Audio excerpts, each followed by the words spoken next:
FOG number 170 is Matt Ballin. Matt made his Origin debut in Game 1 of the 2010 series when Cameron Smith was ruled out with injury. Matt played 220 NRL matches, 217 of those with Manly, where he won premierships in 2008 and 2011. The end of Matt's career came early after he suffered another ACL injury. He retired in June of the 2016 season. Matty Ballin, welcome. What does it mean to you to be a FOG, a former Origin great? Yeah, thank you. It's something I'm really, really proud of. I didn't think it would happen, to be honest with you, because Cameron Smith was playing in that same time that I was, and I was lucky to get the one game, and we made the most of it. I enjoyed every possible opportunity I had. I had Mal Meninga as a coach and some other amazing players around me at the time. So for me as a player, it was a dream come true. I'd watched them ever since I was a kid growing up, and to get to pull the jersey on with Lockyer, Thurston, Slater, Inglis, the list goes on. It was an amazing experience and something I look back on now and just really proud of. You were named in a squad at the start of the series. When did you get an inkling or an understanding that you actually might get to play a game? Well, Smithy got injured playing in the Test match beforehand, and the team had been named, and everyone turned up. And I got a call from Mal just saying you have to come into camp on that day. So the team was named. They took him out onto the stage, and I was sort of just in the bus at the back. I was sort of just waiting in the back there. And they all came on and all said g'day and were really friendly. Went into camp for that week, and then Smithy was left up until the last opportunity that he had to prove his fitness. So he went and did a fitness test maybe on the Friday or Saturday before the Wednesday that we played, and he failed that test. And from then on, I knew I was in. So was pretty stoked. I was sad for Smithy, but we were roommates at the time, and he came back and told me that he'd failed the test, and I was like, "Oh, I'm really sorry, mate. You know, that's terrible news." And then he sort of packed his bags and left. And then I was jumping up on the bed, just happy to get a game for Queensland. So it was a good time. When did that emotion change potentially, and thought, "Hang on a minute, I'm actually playing, and I'm replacing Cameron Smith, and it's game one of a series"? Yeah, well, I guess probably on the bus driving to the game, I realised the gravity of everything that was going on, but it didn't really matter. And I remember a conversation Mal Meninga had with me. He said, "Matty, you're picked to be Matt Ballin in this Queensland team." He said, "We're not picking you because you're like Cameron Smith." And he said, "So don't try and be like Smithy. Just go out and play the style of footy that you usually play, and that's why you're a Queenslander." So he put enormous faith in my ability to just step in and play the style of football I played at club level, and he said that's good enough for us at Queensland, and that's what I did. So it was a really comforting feeling. What was it like then when you finally got that chance to, in the dressing room, put on that jersey and get ready to run out? Opposition territory, you played at ANZ Stadium. I can't really remember, to be honest. I was probably that nervous in the sheds. I remember a good mate, Neville Costigan, was playing, and we roomed together in Sydney. And he was really good at keeping me calm. He was a bit of a larrikin. So I just sort of warmed up with Neville, and I sat next to him in the locker rooms. And I just tried to stay as calm as I could, but it was obviously hard. It was a big occasion. It was a wet night in Sydney, so there was a lot of pressure on my handling from dummy half. So I didn't worry too much about it. I just thought, look, I've played so much footy in the rain before. I'm just going to go out and do my job, and that's kind of what happened. And that's sort of my personality. I try and keep things pretty calm and low key. And how quickly did the game pass? Yeah, it was gone like that. I played, I think, 55 minutes. Then Cooper Cronk came off the bench and played, and the first half just was go, go, go. There was a few tries, but in general the ball stayed in play, and I just tackled my backside off really and had a few runs whenever I got an opportunity and made sure Billy got the ball, and I think it was Lockyer on the right and Thurston on the left. So I just made sure I got them the ball when they wanted it, and tackled my backside off. Growing up, it would have been a dream, I suppose, to play for Queensland. Was the reality even greater? Yeah, like growing up in Kingaroy, I watched every state of origin like I could. Cheered on Queensland when they lost. It was the worst thing in the world, and when they won, it was the best. But yeah, I guess playing the game, I felt like a child out there playing. I was passing the ball to Jonathan Thurston and passing the ball to Darren Lockyer, and Billy was at the back. Greg Inglis was in the centres. So I was just this young man. I think I was 24 at the time, and I felt like a kid. I just was having the best time I could playing footy, and enjoying it with some amazing mates that I had watched previously play for Queensland and really admired. Where's the jumper?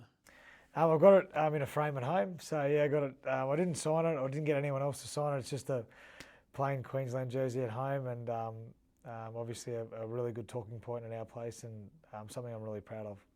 Was there an itch after that, knowing that Cam would come back, but also the fact that you'd love another taste, and chances are with the GOAT you may not get that opportunity?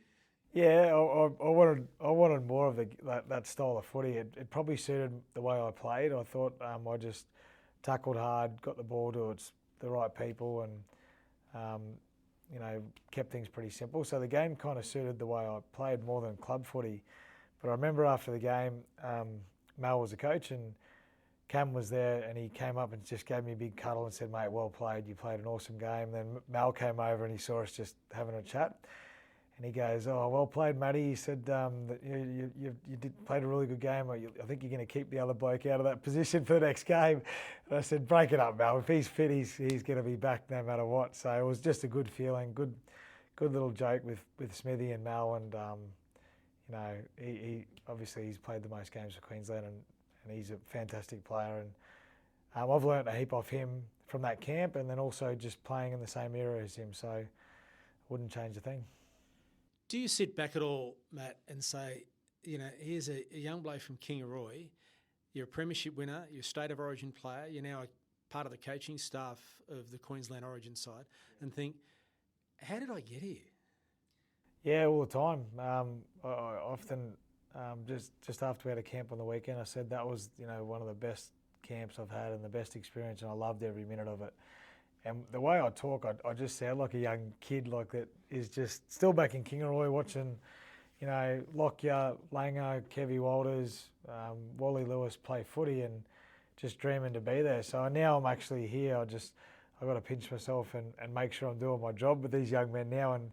But I think that's the thing about Queensland. Like no matter what age you are, you just feel blessed and lucky to be involved in it. And there's a real humility about wearing that jersey or the shirt and being involved with it, because you have a job to do and an obligation to your state to do it well, because a lot of people are out like at Kingaroy or Nanango or Cherbourg. Those are the local towns around my area, and it's the highlight of their year. Like those 3 games they ride with every bit of passion and enthusiasm, and they just want you to do well. So I think I've got a really good understanding of how much it means to people, even though I've only played 1 game. And I just, every time I get involved with the Queensland side, I love it. I've been involved with the 19s last year, and it's just such a empowering experience, and teaching those young guys what it's like to play, and hopefully see them play in the future is I'm blessed to be doing that job. Well, tell us about the journey from Kingaroy Red Ants. You ended up in Brisbane playing with the Clydesdales, which was the feeder club for the Broncos at the time. So how did you end up there? Well, I just played footy out in Kingaroy, like you said, and Cyril Connell was a scout back then. So he picked me up from Kingaroy High School and brought me down to, brought me down to Brisbane. Spent 3 years here. It was a really interesting story. I probably didn't play my best footy at the Broncos in the juniors, and I was in my 3rd year, and Manly was interested in taking me down to Sydney, and I went to Wayne Bennett, who had spent a little bit of time with over that time, and just said, "Wayne, do you think I'll get a crack at the Broncos here playing first grade?" Because that was the goal. And I'll never forget, he looked at me and just said, "No, Matty, I don't think you'll play first grade." And he said, "Here at the Broncos or anywhere." And then he walked away, and then I went and sat in my car at Red Hill and just sort of pondered life, because I was pretty devastated. And he came back and he tapped on the window, and I wound the window down, and he told me that I wasn't a natural footy player, just in the previous conversation. And when he came back, he said, "Matty, I know I told you you're not a natural footy player," but he said, "But I'm not a natural coach either." And he just walked away. And so he devastated me in the fact that he'd been really honest, just what he thought. But then he came back and said that if he was arguably the best coach in the NRL, winning 7 premierships, and he wasn't a natural coach, there was hope for me as a kid that wasn't natural, to go away, work hard, and become an NRL footballer. And then I saw him a couple of years later at a emerging Origin camp, and I played NRL. And I just went up and said, "G'day Wayne, how you going?" And he goes, "Oh, Matty, I remember that conversation we had." He said, "Oh, I was just telling you the truth."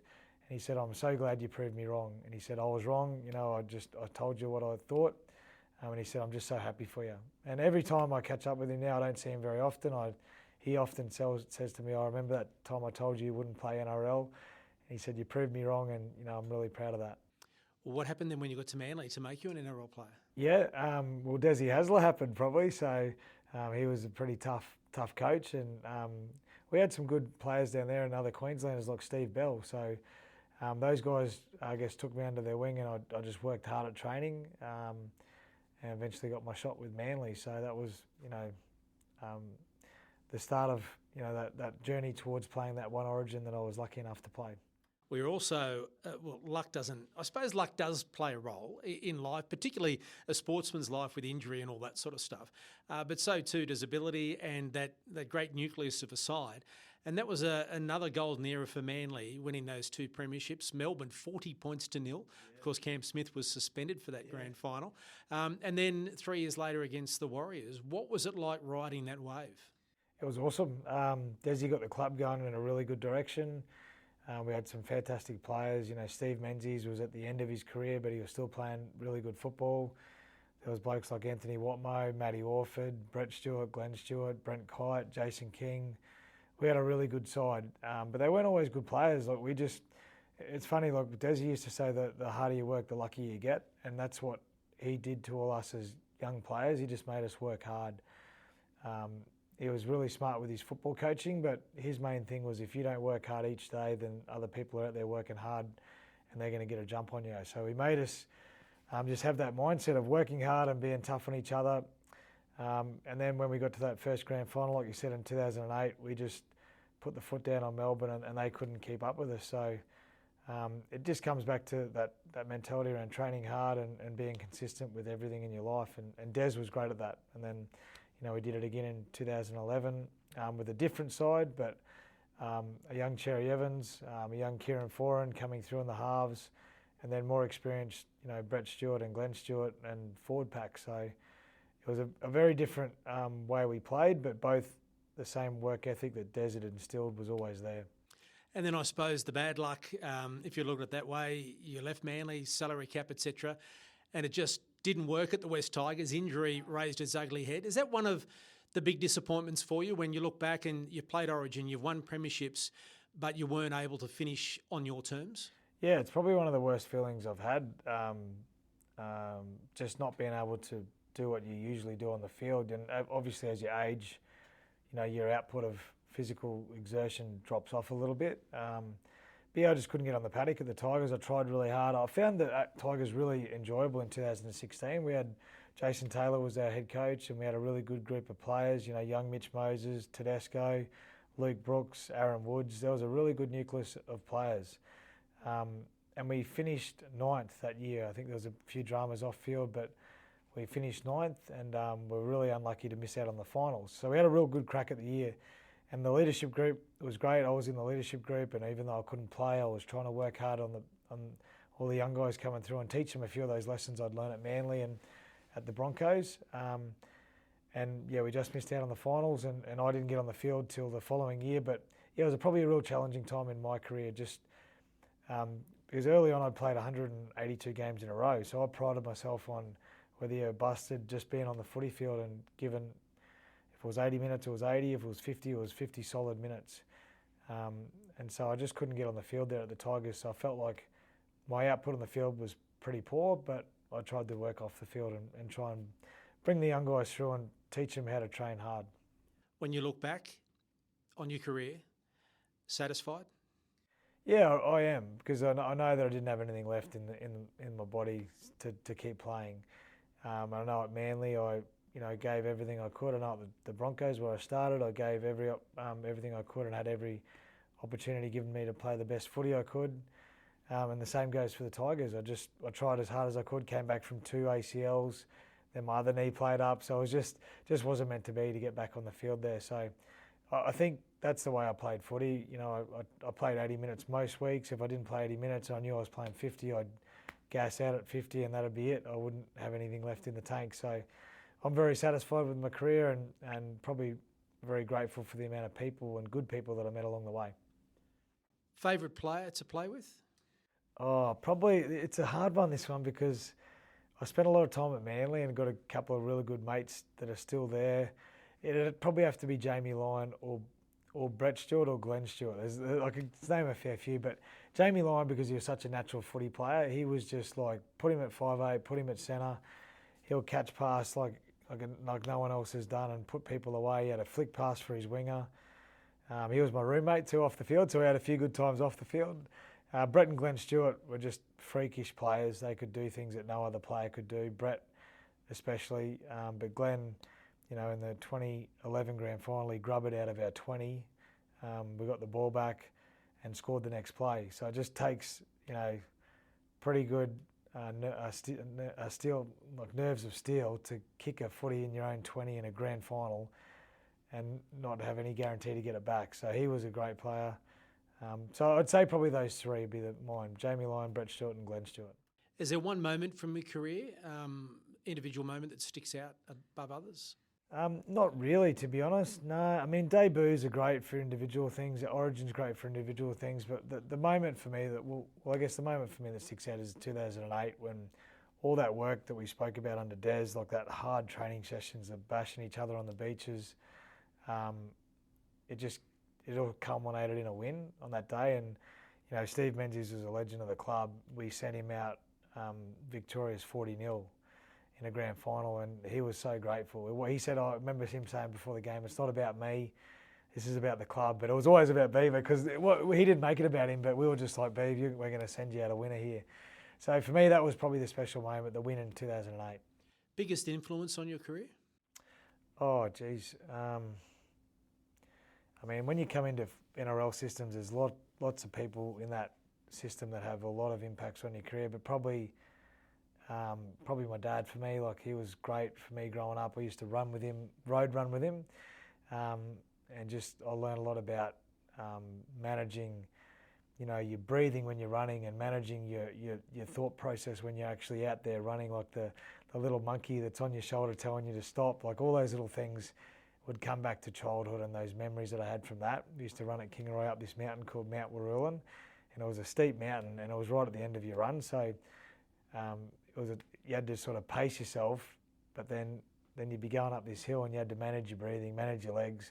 So and you know, that's the little things around football that you don't see or you don't hear about. But that was, for me, it'd be Dad. What's the best bit of advice you've been given that you could pass on to help someone with regards to their career? Desi was pretty good at giving pieces of advice, but he was always like, hit you right between the eyes with them. One time I went down there and I had a broken thumb and I had an injured knee early in my career at Manly, and he pulled me aside before a training session and he said, this is just when I'd come down, he said, Matty, I thought you were a tough so-and-so. He said, you've been injured off the paddock all this time, you know, I haven't even seen you play footy. And he said, get your backside out there and train and stay on the park.